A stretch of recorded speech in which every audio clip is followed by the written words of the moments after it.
With the House having finally chosen a new speaker, it comes nearly a month after Kevin McCarthy was ousted as speaker, and we have reaction from Congressman Tim Burchett of Tennessee, who, boy, we thought one of these days we were going to talk to you and you were going to say you guys have a new speaker. Today is that day. It's Mike Johnson. How did we get here? Why Johnson and not the other three that came before him? How did it come together?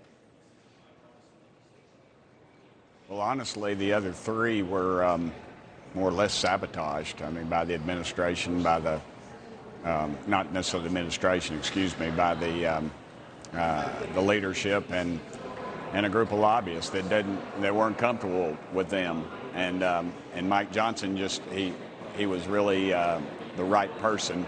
But if he'd have gone first, they'd have killed him off first. So it was and Mike timing. Johnson is a clean.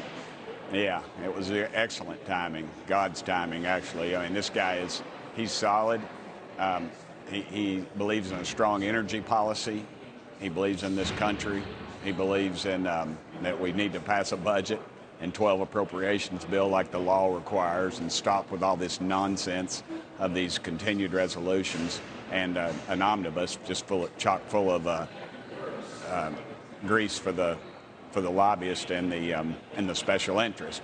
So yeah, they're squealing, and they couldn't. They tried to derail it yesterday. They tried to derail it with 34 anonymous votes, and then we had to make a motion to know who those votes were for. And then when we found out that they were for the former speaker, we realized that he was still running for speaker, and that ticked off a lot of other people who were not the top vote getters, and they immediately threw their support behind Mike Johnson, and that's how it ended up going. And then when we voted on the record and not in an anonymous fashion, it was apparent that they didn't want to be painted with that brush, and that's how we got an anonymous on the floor. I mean, that's what we got unanimous on the floor. Unanimous, right. Yeah, you mentioned the former speaker, and you were one of those who pushed to oust Kevin McCarthy. So now that we've been through this process and it looked as it looked, what would you say about it? Was it all worth it? How do you look at how the whole thing played out from your point of view and the role you played in it?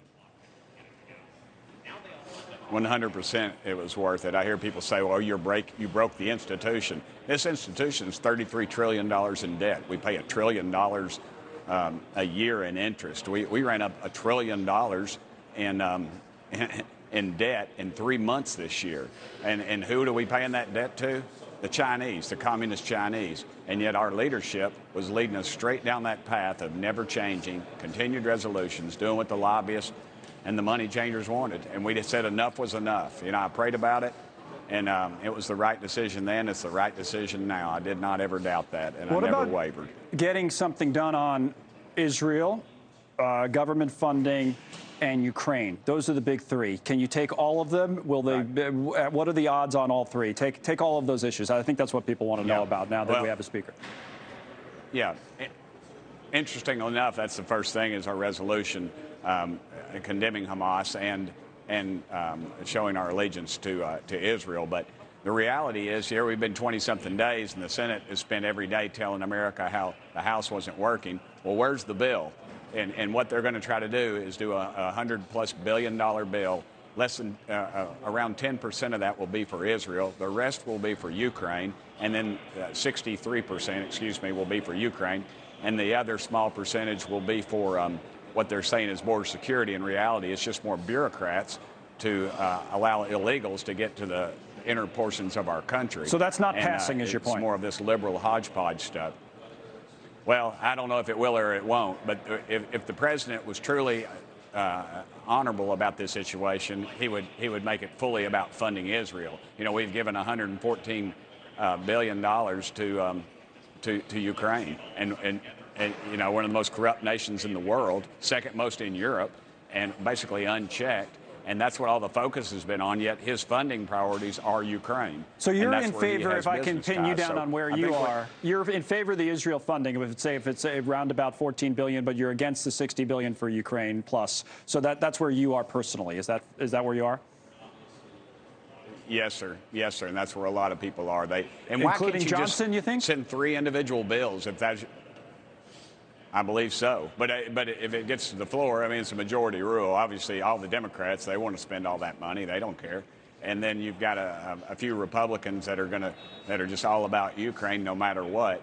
and then Israel gets the crumbs. And I think Israel ought to be on the top shelf, and the others ought to come in second and third. Okay, and then finally, government funding. That's the issue.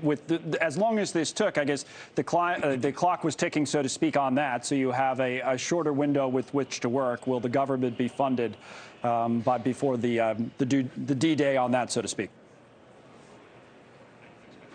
Yes, sir, and that's a great question. You know, we were out 6 weeks into the middle of September, and knowing September 30th was the end of the budget year, the fiscal year, excuse me, and nobody even raised a question. So we basically got the same amount of time now in between the end of the month to deal with that. And Speaker Johnson said the right things. He said, let's do the 12 appropriations bill. And of course, the appropriators are wringing their hands thinking, oh my gosh, how are we going to do that? Well, I'll tell you how you do it. You work. Thank you for watching. Go to newsnationnow.com to find News Nation on your television provider. And don't forget to click the red subscribe button below to get more of News Nation's fact-driven, unbiased coverage.